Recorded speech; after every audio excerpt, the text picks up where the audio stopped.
All right, so for today's video, very simple. All you need is a net and a cooler and a pair of muck boots or some type of shoes you don't mind getting dirty.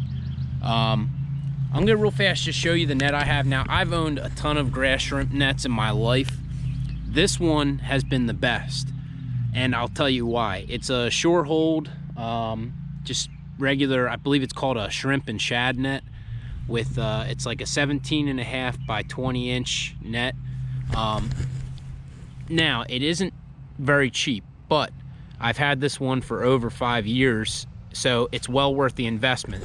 Typically, you're looking at $20 and above for a grass shrimp net. Now, some of the ones I've had in the past were aluminum, and you know, they would break off right at the neck because of, you know, overuse. These are just reinforced, I believe, stainless steel. Now, if you really want to, you know, have your net last a long time, here is the money of this video. So, if you could tell, there's hose. It's a regular tubing. You buy it at the hardware store. I bought it. You grab a knife or a blade and just cut it in half from, you know, from the side, and then you could wrap it around your net. That's going to make your net last a ton longer than if you don't, you know, put this covering on it. Now, why I'm telling you that is, you know, where to go get grass shrimp is usually places that have debris, sometimes bulkheads, and when you're constantly beating the front of your net against it, it'll fray the net, and then you end up getting holes, and then it's useless. Now, if you look, the mesh holes aren't very big. I've seen the really, really thin mesh. They work as well, but the only issue with that is you can't move the net quickly through the water because it's so fine that when you're pulling at it, you know, the drag from, you know, the little holes slows you down. But this net comes in 2 pieces. You have to order the top, and then it comes with a 6-foot handle. It's called a Shurhold Clean and Simple telescoping handle. Goes from 60 inches to 108 inches. You could easily, you know, raise, you know, your net to the depth that you're going to be trying to catch these things. Now, second part, once you catch them, they're very hard to store if you don't know what you're doing. A lot of people try and put them in a bucket of water with an aerator, and that's okay, that'll work for a little bit. But the best way that I've found over the years is if you get a nice little cooler like this, and you just put, you know, ice or an ice pack at the bottom, and then a wet, damp, you know, cloth on top of it with, you know, whatever salt water or wherever you know, harvest them from, and lay them on top flat, they'll last forever. I mean, I've had them last as long as a week and a half like that without changing anything. Another method that some people like, if you're a pizza eater, use the pizza boxes. You know, you just put a wet newspaper on the bottom of the pizza box and then just sit it in your fridge. They'll last, you know, a decent amount of time. Now, when I say a week and a half or longer, that does require a little bit of maintenance. So, you know, every day I have a spray bottle with salt water, and I'll spray on top of the grass shrimp so that they're, you know, still damp. But that's the easiest way to keep them alive. If you're just going for the day, you know, they usually hold pretty well in a cooler as long as it's not hot, and, you know, keep it out of the sun for sure.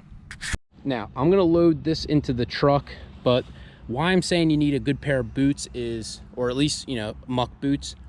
Where I'm gonna be going is a saltwater feeder creek, so there's a ton of mud and ton of debris. You know, I don't wanna wear my nice shoes there because I'll ruin them very quickly.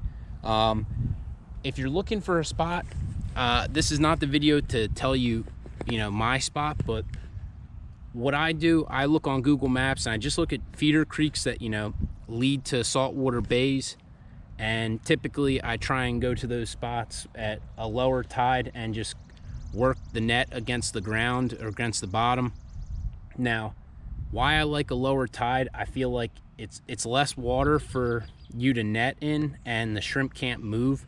If you've ever seen a grass shrimp, they'll kind of be sitting, and when you put the net near them, they kind of flip up. They're not fast by any means, but if you want to, you know, be more successful and catch more of them, the lower tides seem to be the ticket. All right, so right now we're walking to a local spot. It is dead low tide, as you could see. These feeder creeks hold grass shrimp. You know, it's usually a messy endeavor trying to catch them, but let me get a little bit closer to the water and see if I can't get any. All right, so we're gonna try not to fall into the water. I'm just gonna put my net in and just slowly work the bottom. One of the keys is you don't want to get too close. I mean, you want to get to the bottom, but you don't want to suck up a ton of mud. Oh yeah, I can see the shrimp just jumping around, dancing. Look at this. First scoop. We got some shrimp and some minnows. Oh. Look at that. That's a primo shrimp. Now the water is absolutely dirty, as you could tell, so I'm not going to really be able to shoot much of an underwater shot. What I'll do, I'll put them in the bucket so you can actually see them. Oh yeah, look at them, they're just jumping. Yeah, we got some right there. We're gonna get a little bit of water and we'll take a look. So what I'm doing, I'm dumping this net's worth of bait into this bucket with a little bit of water. Try and clear out all this junk. Now, we have minnows, shrimp. I'm gonna put my other camera in there, just get a little bit of an underwater shot to show you.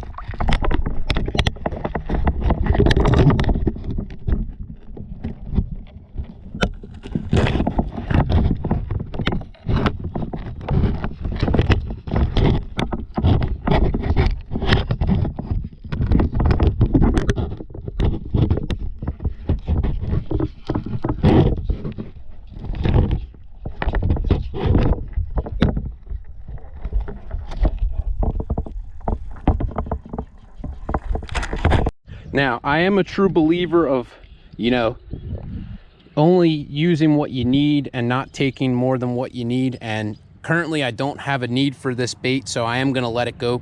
But, you know, these are, you know, a great source of bait, especially during the summer and winter. I'm going to let this last guy go. You just want to, you know, make sure you don't over catch.